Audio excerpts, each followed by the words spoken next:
Hey, what's going on out there, everybody? This is Sammy Leggett here, representing TeamJVS, here to give you guys another review straight from New York Film Festival 60. I just got done reviewing today, Decision to Leave. I've already reviewed Triangle of Sadness. I reviewed Till. I've reviewed a lot of different things I can't wait for you guys to check out. But the next one I want to talk about was one of my highly anticipated films, which was Bones and All. And now, granted, this is straight from the director Luca, Call Me By Your Name, and taking back the helm.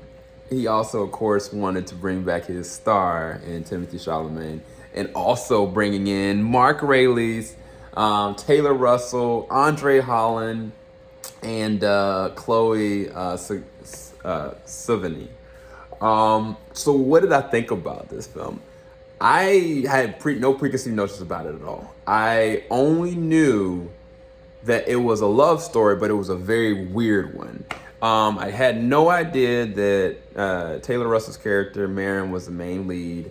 So it's Marin and it's Lee. And by the time they meet, you get to understand a lot about Marin. That Marin, this is really a story about her. And her father, played by Andre Holland, he's kind of at his last leg, and he doesn't really know what to do. And he presents her with basically an ultimatum, and she has to make a decision on her own to figure out how she's gonna navigate through life moving forward. That brings us to Lee. She meets Lee at a convenience store. Lee takes up for her, and you know, their small little love story continues. What you don't know is their love story is very, very demented and riddled with a lot of violence. I had no idea that, not to say this is a horror, but this has definitely got horror elements to it. Like, I'm trying to think of something. I feel like if I give an example, it's gonna spoil what this is about. I don't want to do that. I feel like if you go into it not knowing anything, just know that it's very violent at times. There's a lot of death. There's what's the word? Cold and callous killings. There's a lot of like sensual things and demented things. Mark Rylance as Sully plays one of the most sick characters I think I've ever seen him play. And he kills it. Like, when I say like every single scene he's in, he is lighting it up. And it's crazy because, you know, he's an amazing actor. I mean, the dude is, he's Oscar worthy anyway. But it's kind of like, you know, seeing him in, you know, Don't Look Up, I was like, ugh.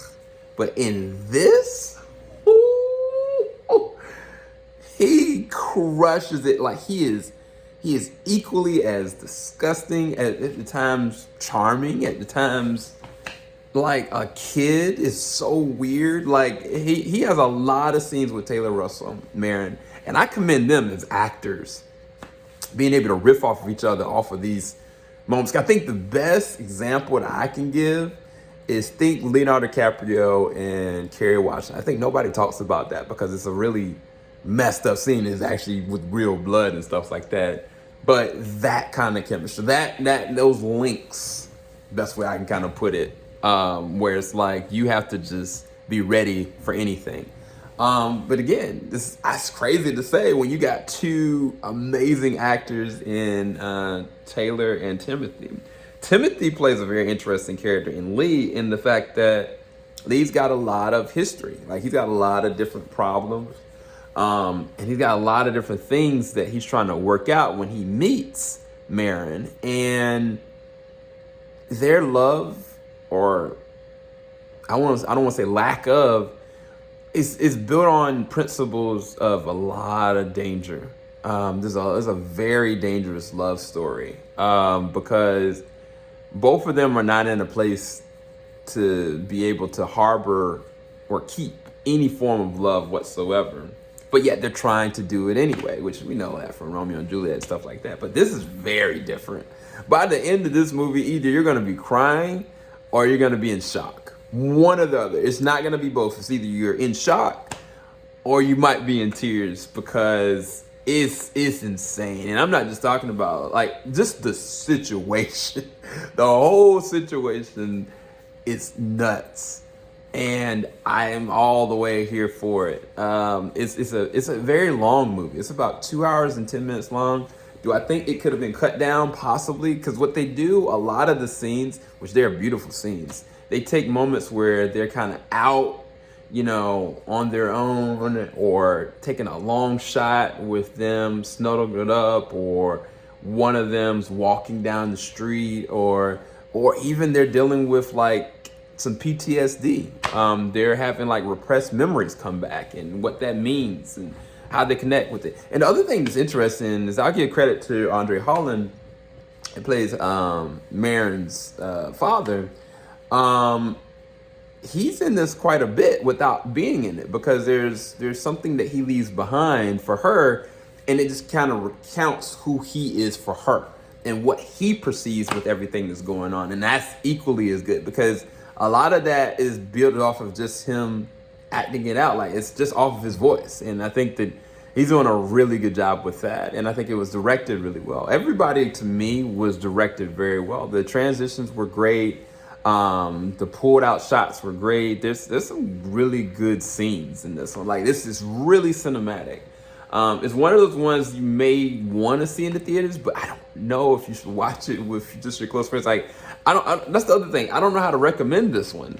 And again, I just looked at Decision to Leave, and with that, at least, you know, it's murder, detective story, and a love story. But this is kind of that, but it's really not. Like, when you see the movie, you understand what I mean by that. It's gonna be hard for me to recommend just to any old body. But if you want to see some great acting, Timothée, there's two scenes in the third act, and he kills these scenes. But I mean, as much as I say that, I don't know who was acting the best, because Mark Rylance, every scene he was in, like from the beginning to the end. And that's not discounting Taylor Russell's character, because she basically carries the film. Like, I mean, it's with her all the way through. I think the interesting thing that's fascinating about her character is I don't know how I feel about her character. Like, it's kind of like she's acting it well, and she's directing it the way that it's presented on paper. But at the same time, I don't know if I can get behind the choices and the motivations of what she's doing. And I don't know if that's a flaw necessarily in the way that it's written. I don't think it has anything to do with her. I think she's doing an amazing job. She's slaying. But yeah, I rest this at a 9 out of 10. Definitely go and check it out if you have the opportunity to. But do know, don't take all your friends, and definitely don't take your kids to see this, because there is violence, death, sex, and other things. Which the other movie had that too, but it's very different. Anyway, make sure you like, subscribe, hit the bell button. I'll talk to you guys soon. Keep it locked. JVS, we ain't gonna stop. Remember, we do have some other footage that we have for some things for New York Film Festival as well. All right, thanks guys.